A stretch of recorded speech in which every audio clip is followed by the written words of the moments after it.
If everybody is here, I guess we can get started. I just wanted to welcome you all to Resin in Cosplay. It's going to be presented by Happy Honkmas and Sweet Potato Cosplay. That's us. So, very important. Who are we, and why should you listen to us? Like, what qualifications do we have? So hi, I'm Chrissy. I am the resident resin artist at Happy Honkmas. We make unique and weird earrings and keychains and weird stuff. I've been casting with resin for over 6 years now, and interested a little bit before than I did my research before I started. I've walked a lot of my friends, a lot of fellow cosplayers through how to use resin safely and properly with their stuff. And most importantly, the real reason you should trust me is I have an entire studio room full of nothing but glitter. That means I know what I'm talking about. But is the glitter everywhere? Yes. My cat's colored. My cat Molly, who is my beautiful picture there, that is my cat Molly. She often looks like a disco ball because she gets all over. I am Amanda. I am Sweet Potato Cosplay on Instagram, or Sweet Potato Dice if you want to follow my dice making stuff. I have been a cosplayer now for about 11 years. And yes, I have been competing for over 6. Mm-hmm. That's right. What do the words award-winning mean? Yes. What does that mean? This is an award-winning cosplayer right here. Yeah, so I have been incorporating resin through casting and 3D printing now for about 3 or so years. I am still learning, same as pretty much everybody else, but I have made plenty of mistakes along the way that I'm happy to tell you so that you don't repeat them. She's also a really good dice maker. Like, she does some crazy stuff with alcohol ink swirls. It's wild. So, most important question. What actually is resin? So, there's a lot of definitions for resin. In the context that you'd be using it in a craft, resin is basically a synthetic product that's used to mimic a natural sap that hardens through a chemical reaction, whether that's something that you have to mix together and then it starts the chemical reaction, or it's something that you have to expose to UV light, ultraviolet light, the sun. But it becomes hard like a plastic.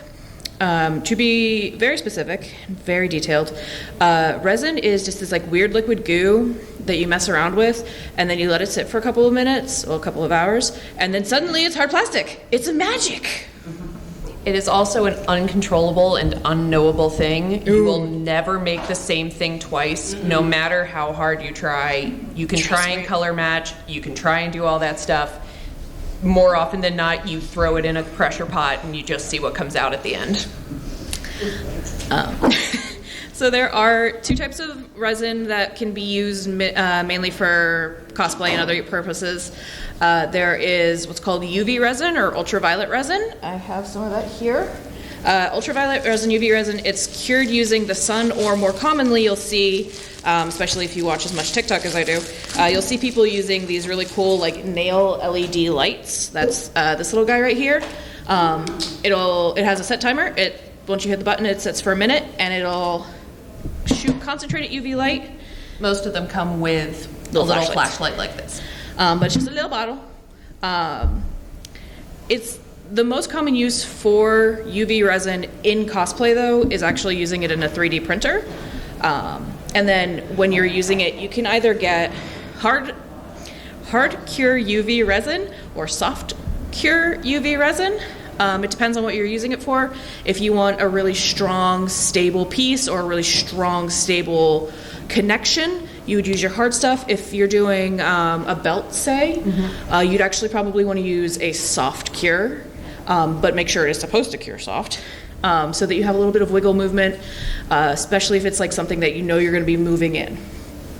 The other type of resin that you can get is my favorite. It's actually my preferred method of resin. It's 2-part resin. It's resin. It's one chemical mixed with a hardening agent that you set for 8, 72 hours, and it will become hard. It's really good for big projects.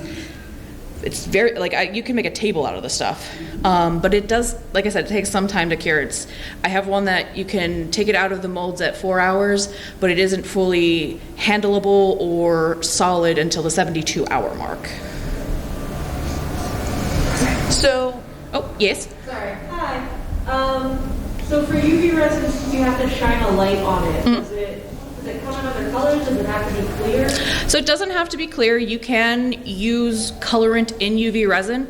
I don't suggest using really thick or heavy colorant, so I probably wouldn't use like mica powders. paint. Or you can actually get this stuff called blackest. It's not blackest black. It's the Stewart Semple black.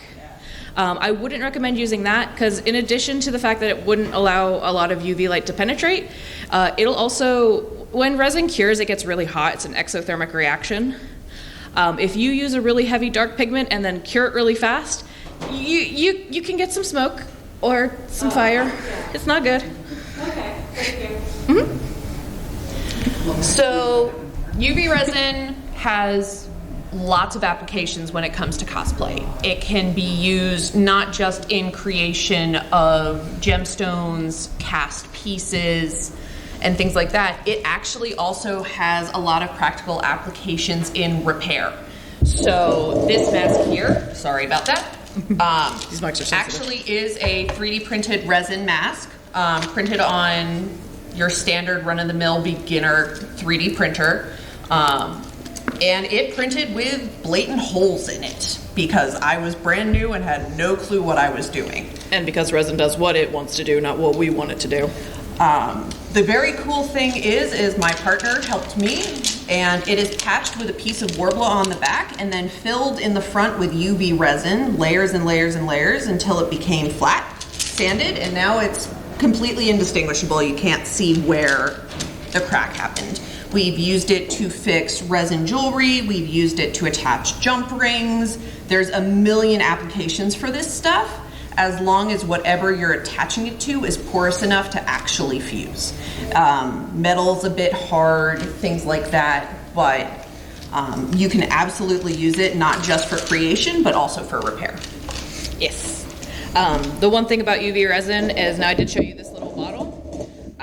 When I buy them, I buy 3 of these little bottles, and it's usually about $26, or at least that's what it was. I haven't checked online in a while because I stock up when I get it.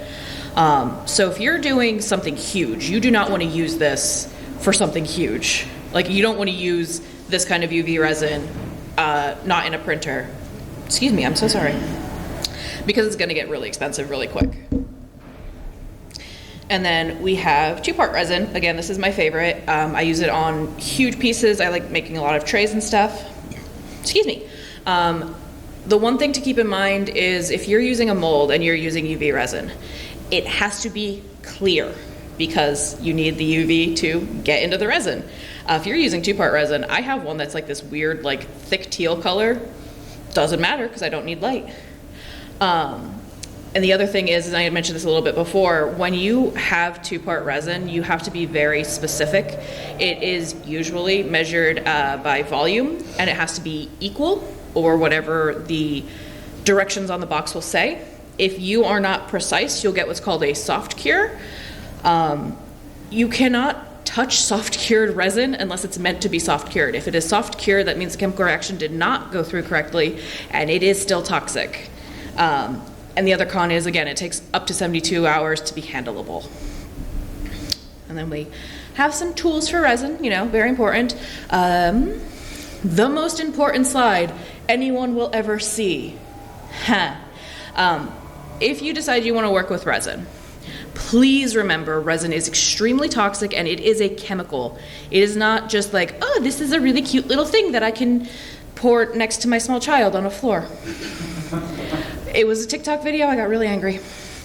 The number one things that you will need, oh no, I got closer, are nitrile gloves or latex gloves. I use nitrile. They're easier to obtain. They're generally stronger. I just go to like Harbor Freight and I buy several boxes of them, or you can go to like a restaurant store and just buy a case and then you'll have them. You are going to need a respirator, a good heavy duty one. This is my respirator. Yes, that is in fact a respirator. It's called a flow mask. It costs $80. If you are just getting into resin, you do not need to spend $80. You can go and buy like a $20 one at Home Depot. But you should always wear a respirator when working with resin. Resin lets off a lot of fumes when it is curing, or just generally when it's mixed. It smells horrible. We do all of the resin stuff in our house, in our garage, because literally we had it up in my studio for a while, which was up in a spare bedroom. And when that was running, you could smell it in the whole house, no matter how hard we tried to vent the room. It is something that you really need to be careful of. It is unsafe for small children. It is unsafe for pets. You really need to be careful when you are doing this to make sure that anything in the area that can be smelling this is wearing protective gear. And you should also always make sure when you are working with resin that you are wearing protective clothing. Now, I'm not saying you have to go out and buy like a whole rubber suit. I just have general clothing that is my resin clothing. Almost always it's going to be jeans and a thicker t-shirt, so that if I do all the time get resin on me, it's not going to sink through to my skin, or if it's going to sink through, I have enough time to go get changed and get a shower to get that off, so I don't get any resin all over my body. Again, to note that resin, when incorrectly or uncured, can cause this thing. It's called contact dermatitis.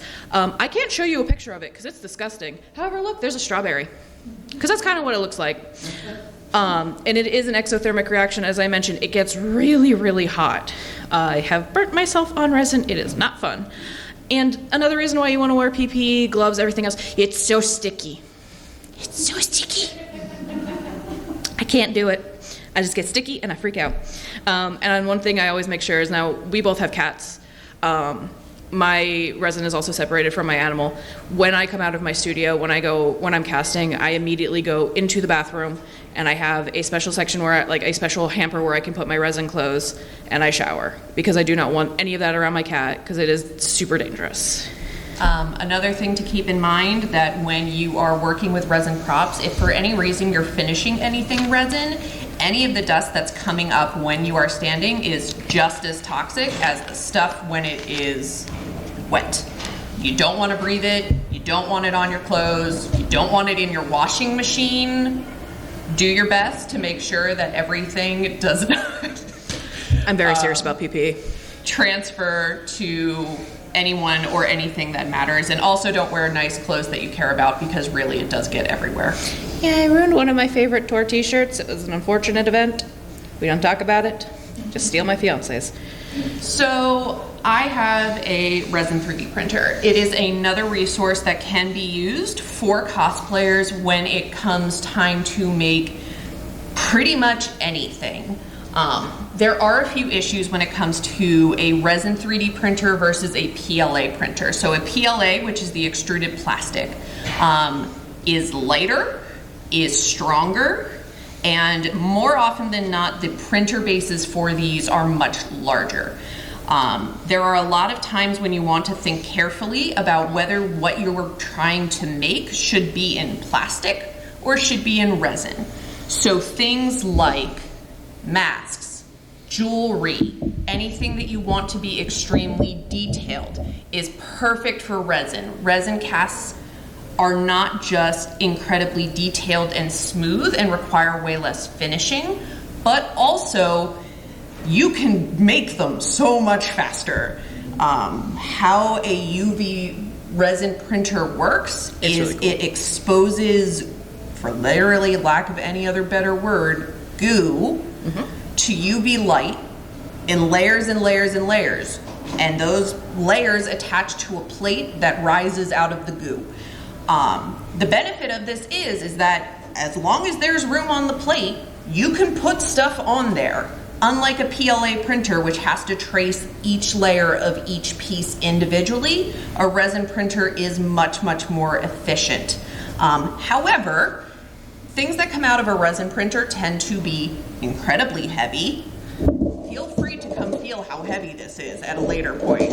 Also, feel free to come up and look at the detail on the mask that's up here. Both of them are insanely detailed, and know that these were printed. These were not sculpted. These were just printed and then painted off of the printer. Yes, sorry. Since you mentioned that the 3D printing version usually has a much smaller plate, assuming you're making something large enough like a mask, didn't you have to do that in a couple of parts? So how the hell do you put them together?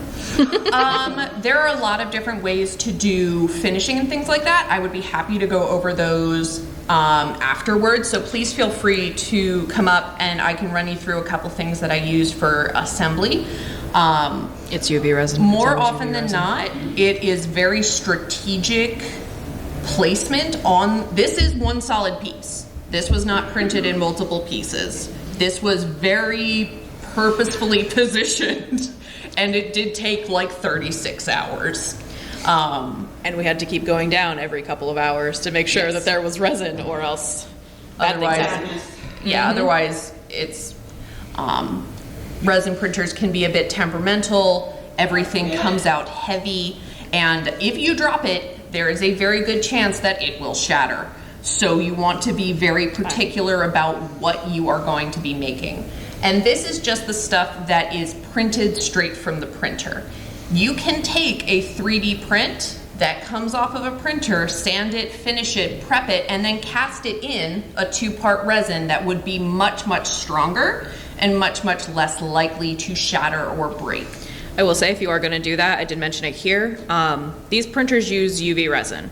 UV resin is sulfurous, I think is the reason that it does it, and if you try to make a normal mold using silicone that you can just buy on Amazon, it'll be considered platinum cure silicone, and you take it off your printer, finish it, and immediately do that, you will come out with a big old ball of goop, because the sulfur in that UV resin prevents silicone from actually becoming silicone.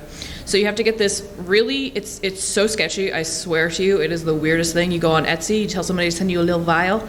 It's this stuff called Inhibit X. Like, one company makes it. You can use that if you need to immediately mold, or you can wait 8 weeks. It on the outside of the print, anything that would be touching the silicone, you paint this Inhibit X, it creates a protective barrier between the two pieces, and it allows the silicone to cure without being interfered with by the resin print. Otherwise, there's a process known as degassing, and it takes about a month. 8 weeks. I tried making a mold out of something in 4 weeks. It didn't depends. So, unfortunately, it is one of the downsides of using resin casts like that, is they do just unfortunately take a little bit longer. If you are thinking of using a resin printer to make, they're called blanks. That's the industry term.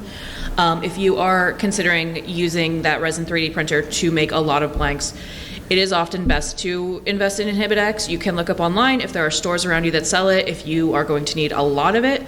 Or like I said, you can go on Etsy and search it, and people sell small jars of it, and they can get it sent to you. It does expire. It does, yeah, we found that out. that one out the hard way. It is very expensive, and it expires very quickly. Yeah. How quickly? About a year. Oh, that's not that bad. It's not super bad, except it's still like $50 for a thing, and Because it needs special shipping, because it is considered a chemical, and the actual warehouse has to ship it specially. Yeah, that was literally my face. see? Mistakes that we have made that we don't want you to repeat. Another thing to note, along with any 3D printers, resin 3D printers are expensive, because not only do you need to get a resin 3D printer, but remember, it's UV resin. You're going to need to kind of finish it. You have to wash it off in alcohol, and then just because, even though yes, it did put a little bit of UV light there and it made it into a piece, you still need to make sure that it is fully cured so that you're not putting a toxic mask on your face, let's say. So you'll need to not only get a resin 3D printer, but a curing machine. You can make your own, or They come more often than not, if you're going to buy a resin printer from any of the standard companies, they come with a package that includes what is known as a wash and cure machine. It's a machine that does basically both. It's either a big vat of 100% isopropyl alcohol, and then you remove that vat from the machine and you can put a little thing in, and it spins your print in a circle and hits it with a ton of UV light for however long you want. all that to say, check for local maker spaces, because a lot of local maker spaces, I'm so sorry, it's 11 o'clock at night, a lot of local maker spaces will have access to things like resin printers and curing machines. So you're not going out and spending $1,000? How much was yours? Yeah. Okay. I don't remember how much. I don't remember how much it was, to be fair. It depends on the size of the bed, it depends on the printer, it depends on the high quality. A lot of the printers now are printing in what they're calling like 4K Um, I don't even see in 4K. About 300 for a decent intro one. Yeah, about 300 or so for Ah. a decent intro one, and then maybe 500 if you're buying the package with both things. Yes? I was gonna say, Anycubic has a bunch of bundle sales. Yes, Anycubic is fantastic. That is Oh, yeah. the brand that I use. I have both their PLA printer and their resin printer. I've found that they've been fantastic to work with, and their parts and replacement parts are really pretty easy to get access to, and they're all on Amazon. Which we love. Well, we don't love Amazon. We love the easy access to of the items. So another thing you're going to need, clearly, are molds.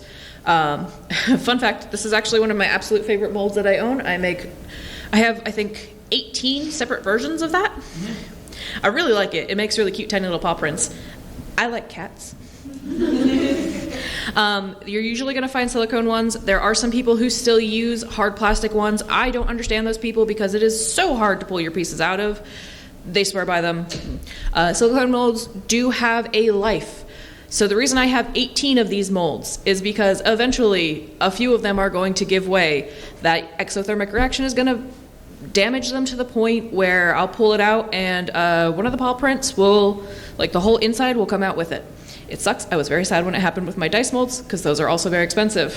When it comes to dice molds, unfortunately, more often than not, those go bad so much faster, purely just because of the tiny numbers. The silicone gets stuck inside them, and then you pull it out, and suddenly your 17 is a 7.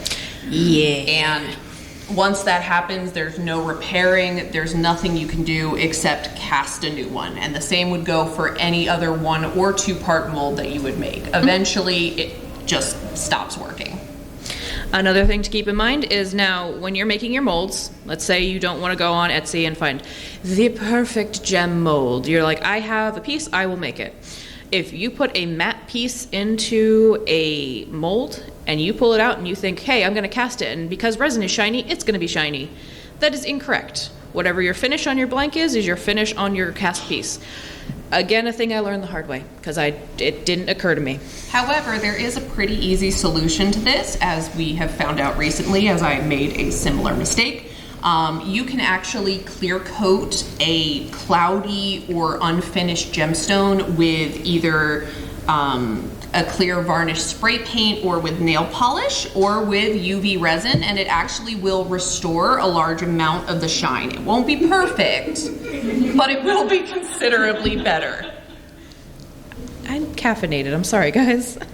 Another thing when you're making molds, and this is another, again, these are all things that we've learned the hard way, so we're trying to get it to you. You can use this thing called a pressure pot, which I promise we will talk about. It is not the thing that you cook in. It is not an Instapot. It is very different. When you cast with an Instapot, when you cast with a pressure pot, if you use a mold that was not created in a pressure pot, so let's say you get a mold and you want to make a beautifully finished, super clear piece. So you're like, hi. That was fantastic, wherever that was. So you use your pressure pot that we will then talk about and you will be able to make. You put it in, you come out, it's all spiky. What the heck is it always all spiky? Because whoever made that original mold did not put it in a pressure pot. So that original mold has these tiny little air bubbles. You're not going to see them on your finished piece usually. But when it's in a pressure pot and all of the air is just super pressurized and super forced out, that resin's going to find any little tiny gap. I messed up a mold for a really important costume because I was being lazy and I didn't want to go outside because it was cold. It was so cold. But that, again, these are how we find out. And in that case, we ended up having to go out for longer because I had to sand everything down and clean it up. Again, things are more often than not salvageable through sanding, through spray paint, varnishes, and finishes. However, you are going to be miserably sanding for a very long period of time through like 7 different grits of sandpaper. I'm still sorry. Yes. I don't know if this is a question you can answer. I guess, am I allowed to ask you? Okay. Okay. One, is there like specific type of like resin specific molds, or like if I go into like a Michael's or something and they have really cute like chocolate molds or something, can I use those as well? Yeah, actually, when I first started, that was all I used. I will say those are usually matte, weirdly enough. So the pieces that I ended up getting were matte pieces, and they're thick and they're large. So my fiance has one of my original keychains, and you could kill a man with that. It's like thick. By design, yeah. Oh yes, by design, totally. 100%. Second part of the question? Second question, you just said it was like really, really cold out and you didn't want to go outside and do it. You said it was an exothermic reaction. So the curing is actually exothermic. Yes, when it is curing, it gets so hot. If you touch resin when it's been curing for an hour because you forgot that you had it curing, you will burn yourself. It sucks. And then you have to get it off, and it's already partially curing, so it's like burning hot tree sap off of your hand. It's not fun. Learn from our mistakes. I was not paying attention. I was like, oh, I can flick this off. Yes, sorry. When you're working with the resin, you said you did it in your garages. Does it have to be a certain temperature range? Yeah, that was. So yes and no.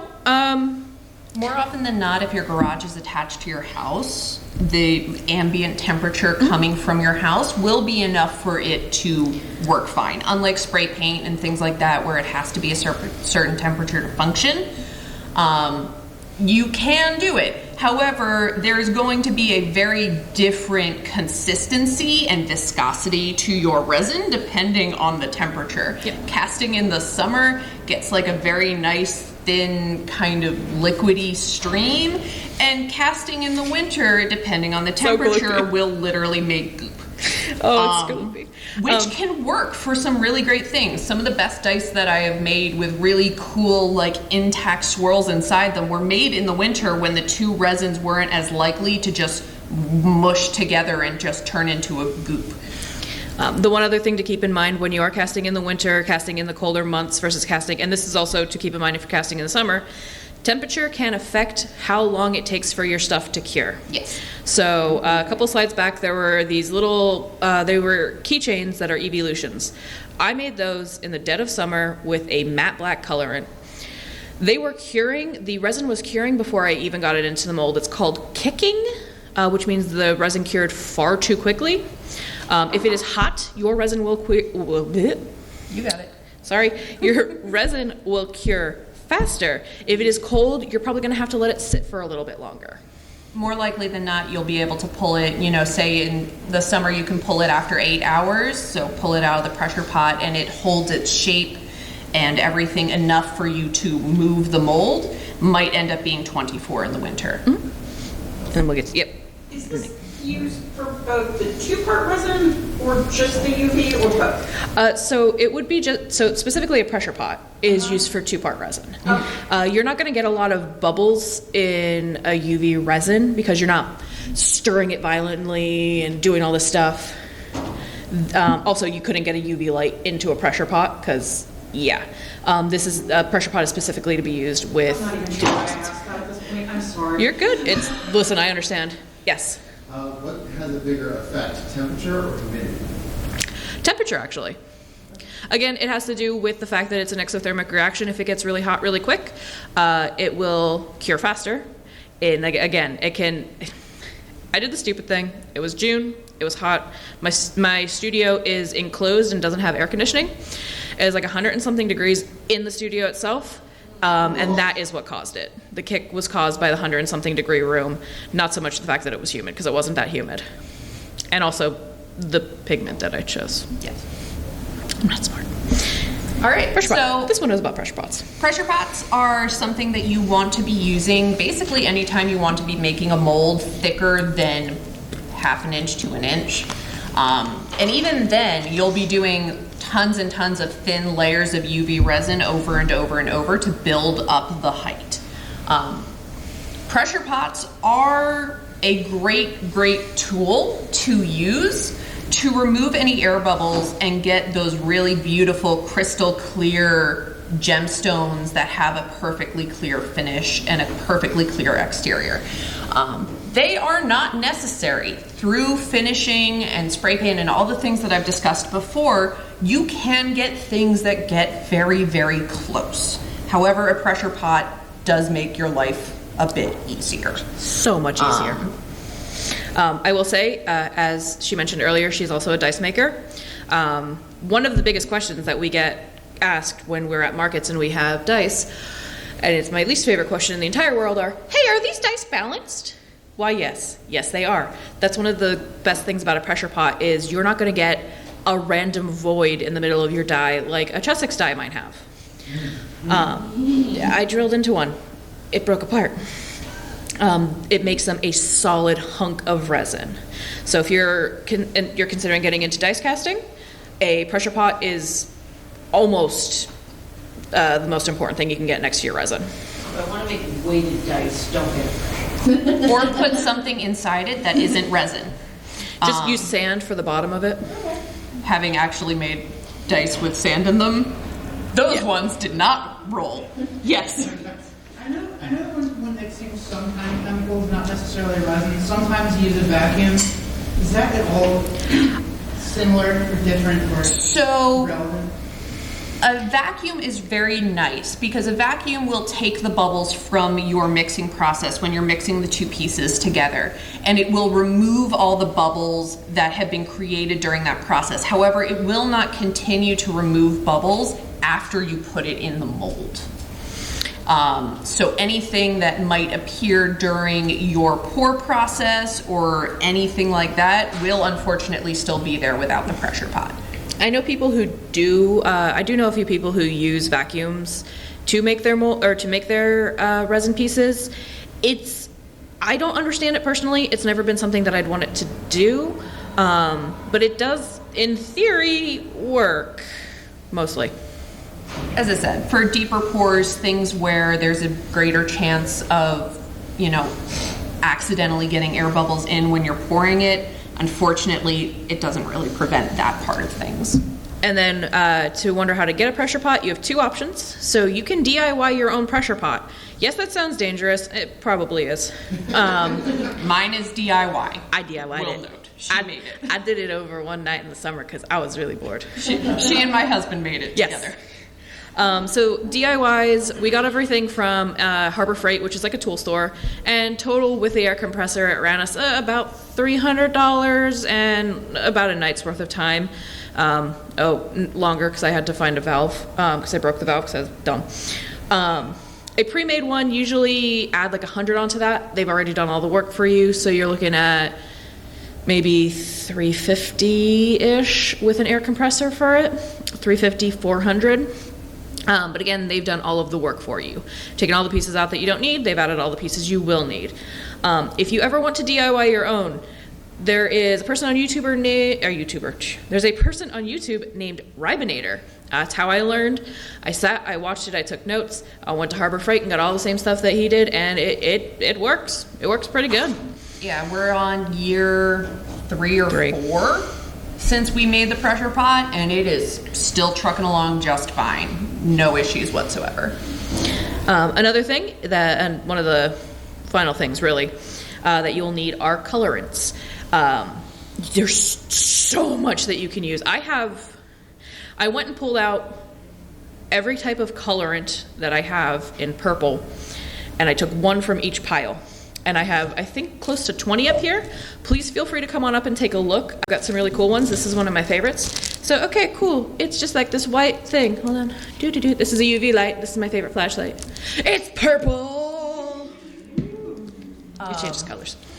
Things to keep in mind when you are adding stuff to your resin. First and foremost is whether it's meant to be there. A lot of people try and add paint. Do not use anything water-based. Do not use anything water-based. It'll mess with the ratios in your resin and cause it to not cure. You do want to focus on things that are meant to be included in things like this. This could be alcohol inks, mica powders, there's like liquid pigments, a million different things that you can use that are meant to be mixed into resin. If you're like, oh my God, I need to make a cupcake out of resin. I don't know why you do that, but I need to. And I want to use sprinkles. Don't use real sprinkles. I actually have one up here that is clay sprinkles. You can get them off of Etsy. I have like a huge bag and I just put them in. They all sink to the bottom, but it looks like real sprinkles. And this is another thing to keep in mind, is that more often than not, if you are adding things like inclusions, like glitters, things like that will unfortunately more often than not sink to the bottom. This is why dice makers who make beautiful dice with like suspended things in them that are actually like all the way through the dice and not just sitting on the bottom are really, really good at what they do, because it's hard. If you wanted to make things and really guarantee that 100% you were sure that the glitter was going to be not sitting on the bottom, you actually pour in parts. You can do this with both UV and with 2-part resin. You fill the mold part way, just enough to make sure that it doesn't hit the bottom, and then you can pour in the rest of your resin with whatever inclusion that you want in it, and that will help it float up off the bottom. My trick with a 2-part resin is actually to wait like an hour into the cure, put it on top, and then I kind of like stick it in with a toothpick. So it kind of sinks, but it doesn't sink because my resin's like, but the resin that I prefer to use is like water. You had a question? Sorry. Yeah, sorry. That kind of answers it. Like, is there a certain time frame when you would have to do the second pour? You can go all the way to a full cure and do a second pour on top. Resin fuses to resin. Aside from if, you know, you have trouble with color matching or something like that, like that will sometimes cause a visible line in your resin where you're like, oh, this clearly had 4 drops of colorant, and oops, this one only had 3, and now they're 2 different colors. But if you keep track of your color recipes, you can completely make a gemstone in multiple parts and never see the lines between them. Also, and you can take it all the way to a full cure. Also, if somebody comes up to you and says like, oh, I'm looking at your gem and like I see that you have 4 drops of alcohol ink and then 3, punch them for me. Tell them that it's from me. I don't play with that game. But yes, and again, the biggest thing is do not use a water-based pigment. Don't use food coloring. I see a lot of times, paints, stuff like that. You are going to end up with a soft cured piece. Yes. In the event I ever finish this project, I believe in you.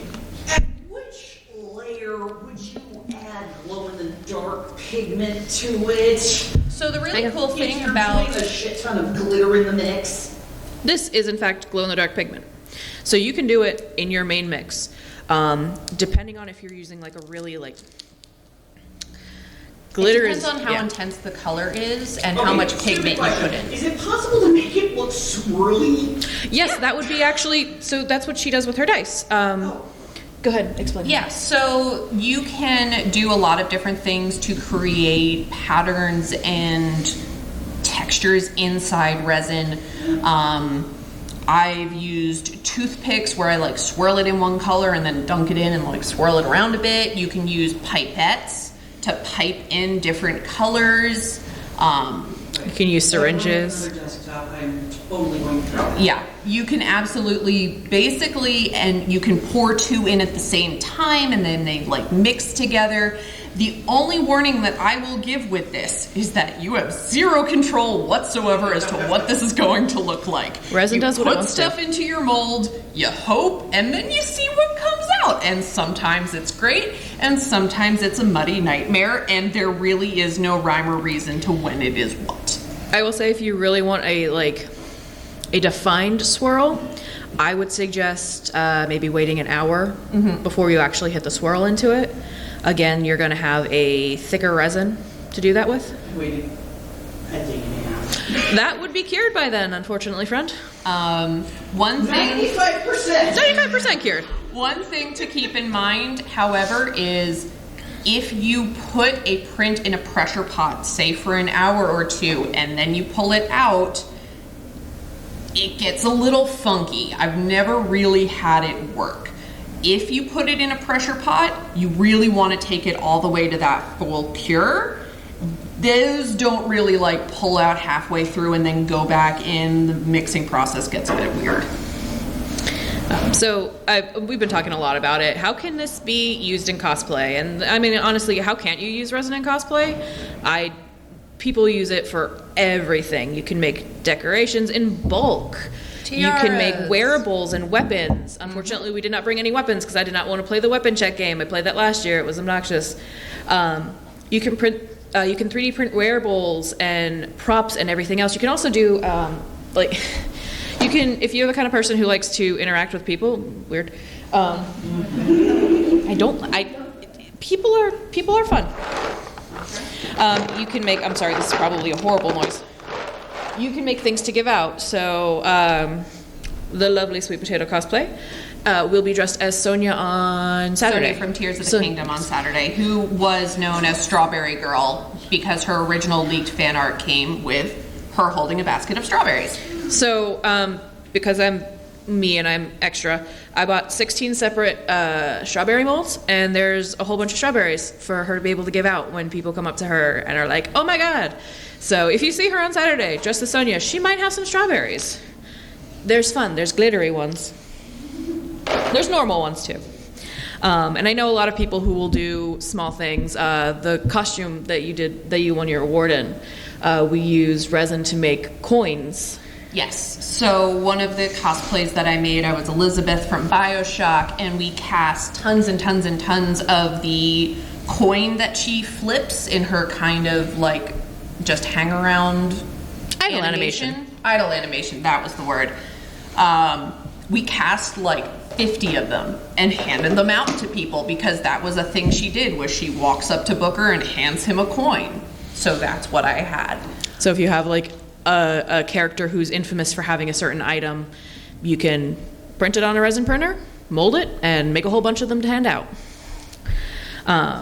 The only things I will say to consider when you are using resin, again, I have mentioned 1,000 times, it's exothermic. It gets hot. If you try to use normal LED lights, the ones that come on the little like switch thing that you get off of Temu, in your UV resin, or in your resin in general, you're probably going to blow them up. It looks interesting, but it sucks because then you have a giant weird void in your piece that you're working on. If you want to embed lights in resin, you need to make sure that you're finding high temperature UV lights, oh my goodness, I'm so sorry, LED lights. That's usually a little bit more work and usually involves actually wiring. But if you really need your costume to glow, that's what you're going to do. Or you would have to, I'm trying to think embed them, yeah. Whatever is going to be glowing. So you set them back in the background that the gem is then attached, or the piece is then attached to. Oh. And then it just sits on top.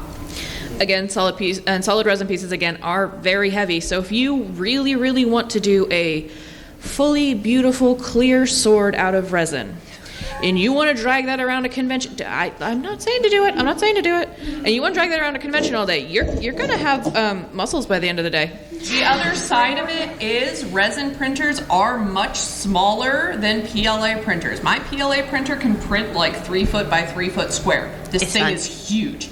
My resin printer is only about this big. So if you want to print your thing in 70 million pieces, you totally can print huge things on a resin printer. However, they will be heavy, you will have to do a lot of assembly, and there is a pretty decent chance that you're going to hate your life. Yep. Yep. And again, resin is a chemical. Resin is toxic. If you take nothing else from this, please know that it is a toxic chemical. If it is not cured correctly, and you put it on your body, on a mask, you are going to end up with some potentially really horrific effects. Yes? How can you tell when it's fully cured? So when if you are using what I would consider traditional resin, which is which is hard cure, if you take it, I can't bend this. I'm not the strongest human being in the world, but I can't bend this at all. That means it is fully cured. It is fully solid. you also should be able to push into it with a nail. And it doesn't or bounce with back. your finger. You should not see fingerprints. You should not get divots. You should not be able to push into it, bend it, or move it. It should be hard plastic. Yes, even when I'm pulling stuff out of my molds, I'm always wearing gloves. It's not as aesthetic, I know that, but I would rather not be shocked. Actually, one of the things that I was going to originally bring to this event was what's called a Petri pour. It's where you put alcohol ink on top of your resin as it's curing and it sinks down. It looks really cool. But when I actually went to pull it, it hadn't cured. So if I didn't have gloves on, I would have had uncured resin and alcohol ink all over. How can you tell the difference between something that's not fully cured and something that is improperly that's a soft cure? So it depends on how long you've been waiting. Let's say you pour something, you wait 8 hours, you pull it, it's a little soft. Leave it for 24. Leave it for 24 to 72 hours. If you go back and it's still soft, unfortunately, that is going to be considered a soft or an improper cure. That piece would not be something that you would want to use. I'm sorry, I'm calling you guys out about this. I have a really cute mail thing. It's got 2 cats on it named Chonk and Loaf. I love them very much. Chonk was correctly cured, so he can hold up my keys. Unfortunately, Loaf can only hold a fan. And I really should probably put resin over top of him because he was improperly cured and it's still bendy to this day. I'm sorry, I didn't mean to call you out. My friends who made it are here. It's literally just a matter of time. If you go back in 72 hours and it's still soft, it's not good. Yes. You said there are some resins that are intentionally a softer resin. Do they still have that same hardness when you test them? No. So if you're using a soft cure resin specifically, you are going to be able to bend it. Usually, like I said, you're finding soft cure resins in UV resins. And it will say on it, like if you come up and look at this, it says hard type. It'll say soft type. So it will be very obvious that it is meant to be soft when it is done. It's not going to, go ahead. And those will be harder to tell if they are cured fully and properly. It is unfortunately a side effect of trying to use that. In that case, I would say if it's sticky. Screw up the soft cure one, and if so, what does that do versus a properly cured soft? I only use hard, so this will be. The only time I've ever seen it, I love whoever that is. The only time I've ever seen it improperly cured, it ended up actually being sticky. Not like it comes off on your hand, but your finger sticks to it. Yeah, tacky. Which is why I said fingerprints. If you touch it with your hand and there's a glove print or a fingerprint left in it, ain't cured. And that's the biggest thing is if you can put a little bit of pressure on it and you see a dent, it's like, oh, that's not good. All right, and then I am so serious about this. You don't understand. It is the one thing. Like I said, it's. Yeah, don't listen to the TikTokers where you see like fancy manicured nails Oh God, and it drives no me nuts. PPE. Like this is not I send for the views, unfortunately. I absolutely send TikToks to people, and I'm just like, I am bothered. They don't have a respirator. I am so bothered. Where are their gloves? Again, work outside where it is possible, or work in a garage, something separate from your house or where you are existing. In an absolute worst case scenario, put one of those fans in your window that sucks the air out and do it right in front of that. And that's basically the best you can get if you can't get into a garage or an outdoor area. And again, if it comes out soft, and it is not supposed to be soft, that is not good. Do not use it. Yes. If it does come out that way, because it is such a chemical and dangerous, how do you dispose of it? So generally, I have a biohazard. I know it's not technically a biohazard, but I have a biohazard container that I keep it in. I have thrown it out in the trash, even though I know I shouldn't, and I'm sorry because I'm part of the problem with the world. But there are also places that you can take chemicals to dispose of. Usually, you can just Google them, like what are your local disposal centers, and they will take improperly cured resin or. I have some really old resin that I probably should get rid of because it has turned very yellow. Resin over time, if it's not good resin, does yellow. Sometimes even if it's good resin, a lot of dice makers, now that they've been doing it for longer periods of time, are finding that some of their original dice still yellow with age no matter what the quality of the resin is. Unfortunately, it is just kind of a side effect of clear resin. Eventually it will yellow. And it's usually if it's left somewhere in the sun. I have a dice with a cat's whisker in it that is super yellow because I left it outside while I was polishing it, and I forgot about it for a week, and then I came back out and it had already started to yellow, and it just got worse from there. But yeah, definitely you can Google places to take chemicals and they'll be able to help you with that. And for the sake of your garbage men or anybody, if you are throwing it out in a normal trash, make sure that that is double or triple bagged and that there are no holes, because your garbage men will not appreciate that surprise. No, and it's sticky. And then again, if you guys have any questions, this is Molly. Molly is my baby. I just wanted everyone to see her because she's really cute. You didn't put your nieces up. It's No, very rude. I didn't put them up because I didn't know if you would be okay with it. And then by the time I was told that it was okay, I had already sent it off to Joe. But yes, that's Molly. Does anybody else have any other questions? And we are here if you want to come up and ask anything more specific or related to specific projects. You can also reach out to us on either of our social media handles, We and do there have are some cards up business here. cards up front.